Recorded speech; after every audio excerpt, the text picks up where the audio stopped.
घना अंधेरा और काले बादलों से घिरी हुई रात थी। एक वीरान जगह पर एक पुरानी हवेली खड़ी थी। हवेली के चारों ओर ऊंची घास और सूखे पेड़ थे, जो इस जगह की भयानकता को और भी बढ़ा रहे थे। रात के सन्नाटे में केवल झिंगुरों की आवाजें सुनाई दे रही थीं। एक आदमी अपनी कार से वहां से गुजर रहा था। अचानक उसकी कार खराब हो गई। उसने कार से बाहर निकलकर इधर उधर देखा। चारों ओर केवल अंधेरा और वो हवेली दिखाई दे रही थी। और इसी बीच मूसलाधार बारिश शुरू हो गई। यहाँ खड़े रहने से बेहतर है कि मैं इस हवेली में जाकर थोड़ी देर के लिए छिप जाऊं। वो कार छोड़कर हवेली की ओर बढ़ा। हवेली का दरवाजा खुला हुआ था। अंदर जाते ही उसे एक अजीब सी ठंडक महसूस हुई। अचानक दरवाजा अपने आप बंद हो गया। वो चौंक कर पीछे मुड़ा, लेकिन कुछ नहीं दिखा। ये क्या था? क्या यहाँ कोई और भी है? उस वक्त अचानक किसी अदृश्य शक्ति ने उसे धक्का दिया और वो फर्श पर गिर पड़ा। उसकी आंखों के सामने सब कुछ धुंधला हो गया और एक भयानक चीख उसके कानों में गूंज उठी। वो मदद के लिए चिल्लाया, लेकिन उसकी आवाज हवेली की मोटी दीवारों से टकराकर वापस आ गई। और तभी उसके सामने एक आत्मा प्रकट हुई। वो चीखता रह गया और उस आत्मा ने उसे मार डाला। हवेली का फर्श लाल हो गया और बाहर बादल छट गए।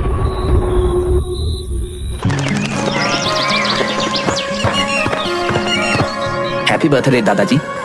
अब थैंक यू मेरे बच्चे, हमेशा खुश रहे। जन्मदिन की शुभकामनाएं पिताजी।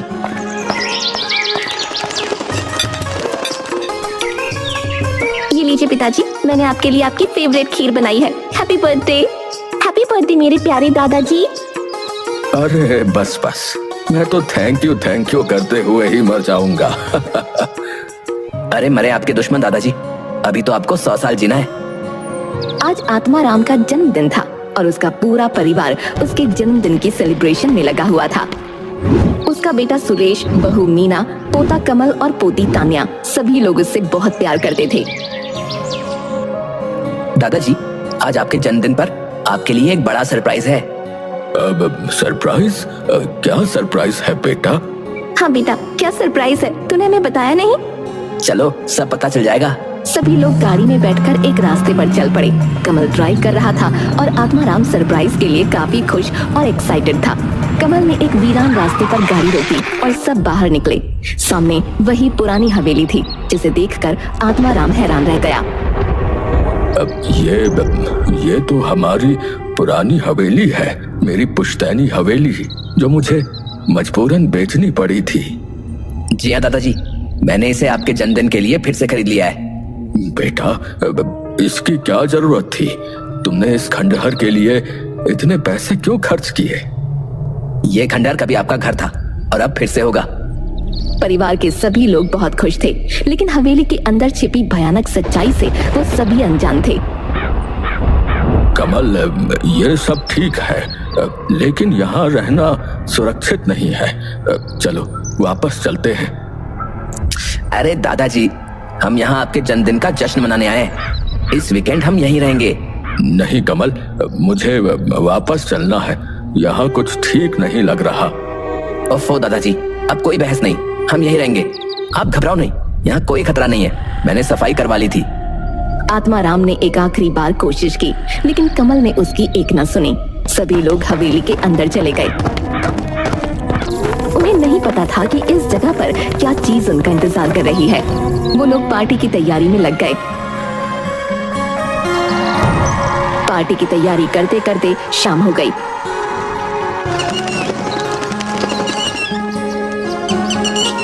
सामने केक रखा गया और उसमें मोमबत्तियां लगाई गईं। चलिए दादाजी, अब केक काटिए। पहले मोमबत्तियां बुझाइए। अब हाँ करता हूँ। आत्माराम मोमबत्तियां बुझाने ही वाला था कि तभी अचानक लाइट चली गई। पूरी हवेली में अंधेरा हो गया। सिर्फ मोमबत्तियों की रोशनी ने देखने भर का उजाला करके रखा था। अरे ये क्या हो गया? जा कमल, देख कर लाइट क्यों बंद हो गई? कमल ने मोबाइल की फ्लैश चलाई और लाइट का मेन स्विच देखने चला गया। जैसे ही वो स्विच बोर्ड के पास पहुंचा, उसे अचानक पायल की आवाज सुनाई दी। ये आवाज कहाँ से आ रही है? कौन है वहाँ? कमल पायल की आवाज का पीछा करता हुआ उसकी ओर बढ़ा। उसे लगा कोई औरत आगे आगे भाग रही है।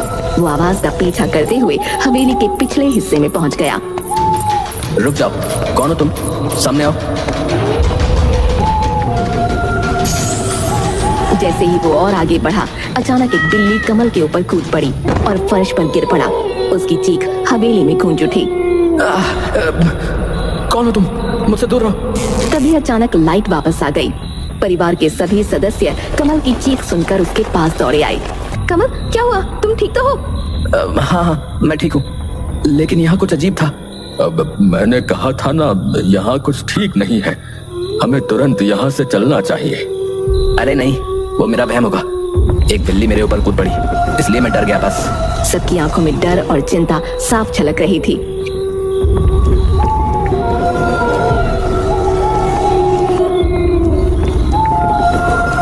लेकिन कमल ने सबको वापस चलकर बर्थडे सेलिब्रेट करने के लिए मना लिया।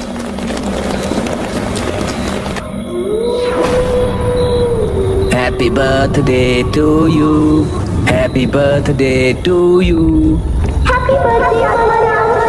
अब ये कौन बोला? कौन? कोई मेरा नाम लेकर बोला। अब नहीं पिताजी, हम ही लोग तो बोल रहे हैं और हमने आपका नाम नहीं लिया। मीना केक खाकर हाथ धोने के लिए बाथरूम में गई। जैसे ही उसने नल खोला, उसमें से पानी की जगह खून निकलने लगा। वो ये देखकर घबरा गई। उसने तुरंत नल बंद कर दिया, लेकिन उसकी नजर बाथटब पर पड़ी तो वो भी खून से भरा हुआ था। हे भगवान, ये क्या हो रहा है? यहाँ आखिर चल क्या रहा है? मीना डर के मारे बाथरूम से बाहर भागी। जैसे ही वो हॉल में पहुंची, उसने देखा कि सभी के गले कटे हुए हैं और वो सब खून में लथपथ पड़े हैं। नहीं, ये नहीं हो सकता। तुम सबको क्या हो गया? ये किसने किया? मीना की चीखों से हवेली गूंज उठी। उसने अपनी आंखें बंद कर लीं और जोर जोर से चिल्लाने लगी, बचाओ, बचाओ, किसी ने मेरे परिवार को मार डाला। तभी सुरेश ने मीना को झकझोरते हुए जगाया। मीना ने देखा कि सब लोग सही सलामत खड़े हैं। मीना, क्या हुआ? तुम इतनी घबराई हुई क्यों? वो सब लोग मर गए थे। खून, हर जगह खून था। शांत हो जाओ मम्मी, ये सब आपका भ्रम था, हम सब ठीक हैं। मीना को राहत मिली, लेकिन उसका दिल अभी भी तेजी से धड़क रहा था।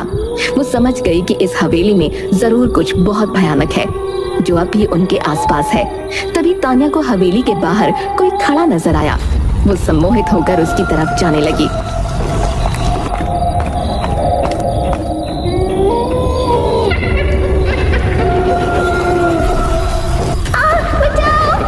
तान्या की चीख सुनकर पूरा परिवार उसकी तरफ दौड़ा। अब हमें तुरंत यहाँ से निकलना चाहिए। हाँ, ये जगह बहुत खतरनाक है। चलो जल्दी करो। वो लोग वहाँ से निकलने के लिए अपना सारा सामान समेटने लगे। कमल को बहुत गिल्टी फील हो रहा था कि वो अपने परिवार को ऐसी खतरनाक जगह ले आया।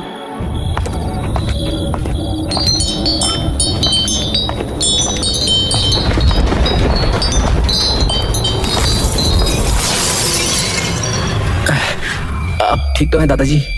हाँ, मैं ठीक हूँ, पर ये झूमर अपने आप कैसे गिर पड़ा? इस हवेली में कुछ भी अपने आप नहीं हो रहा। यहाँ कोई आत्मा या भूत प्रेत है। चलो जल्दी यहाँ से निकलो। सब लोग खौफ से बाहर की तरफ भागने लगे। कमल ने मुड़कर देखा तो सुरेश अपनी जगह पर ही खड़ा हुआ था। अरे क्या हुआ पापा? आप वहाँ क्यों खड़े हो? जल्दी बाहर आओ। नहीं, मैं नहीं आऊंगी। ये तू क्या कर रहा है? जल्दी बाहर आ। मैं तो बाहर नहीं आऊंगी, तू वापस अंदर आएगा आत्माराम। आप ये क्या बोल रहे हैं? और आपकी आवाज को क्या हो गया है? क्या बात आत्माराम, तूने अपने परिवार को कुछ बताया नहीं? तू जो भी है, मेरे बेटे को छोड़ दे। जो भी है, तुम तो ऐसे बोल रहे हो आत्माराम, जैसे मुझे जानते ही नहीं। कमल, ये तुम्हारा बाप ऐसे नहीं मानेगा। उसे खींच कर बाहर लाओ। कमल सुरेश के पास पहुंचता है और उसका हाथ पकड़कर खींचने लगता है, पर तभी सुरेश अपने दूसरे हाथ से कमल को धक्का देता है और वो दूर जाकर दीवार से टकराता है। अगर तुम सबको अपनी सलामती चाहिए तो वापस अंदर आ जाओ, वरना तुम्हें पता नहीं है कि मैं क्या क्या कर सकती हूँ इस आदमी के साथ। देखना चाहते हो तो देखो। ये कहकर सुरेश ने पास में पड़ा हुआ चाकू उठाया और अपने आप को मारने लगा। ये सब देखकर वो लोग घबरा गए। भगवान करे तुझे कभी मुक्ति न मिले और तू ऐसे ही भटकती रहे। मेरे पापा को छोड़ दे, तो जो भी है। तुम कौन हो? तुम्हें आखिर चाहिए क्या? तुम जो कहोगी हम वो करेंगे, बस मेरे पापा को छोड़ दो। अच्छा ऐसी बात है तो आत्माराम ये शुभ काम तुम खुद करोगे? सच बताओ और मुझे मेरा बदला दो। सच बताओ और मुझे न्याय दो। ये तुम बार बार मेरे दादाजी से क्यों बोल रही हो? क्योंकि जो तुम भुगत रहे हो वो इन्हीं का किया धरा है। अब मुझे माफ कर दो। तुम्हारे लिए कोई माफी नहीं है, सिर्फ सजा है और सजा से पहले सच है। सच से बेहतर है कि मैं मर ही जाऊं। ठीक है, अगर तुमने अपने मुंह से सच नहीं बोला तो तुमसे पहले ये तुम्हारा बेटा मरेगा। रुको, मैं सब बताता हूँ। कि जब वो 19 साल का था तब उसने इस हवेली में काम करने वाली एक मुन्नी नाम की नौकरानी के साथ दुष्कर्म किया था और वो किसी को कुछ ना बता दे, इसलिए उसका कत्ल करके इसी हॉल में दफना दिया था। तब से इस हवेली में कोई नहीं रह पाया, क्योंकि मुन्नी की प्यासी आत्मा इस हवेली में भटक रही है। वो न्याय चाहती है, वो बदला चाहती है। दादाजी आपने मैंने सच बता दिया है मुन्नी, अब मुझे मार डालो, मैं इस शर्मिंदगी के साथ जिंदा नहीं रह सकता। आत्माराम का इतना कहना था कि मुन्नी की वो प्यासी आत्मा सुरेश के अंदर से निकली और आत्माराम में प्रवेश कर गई।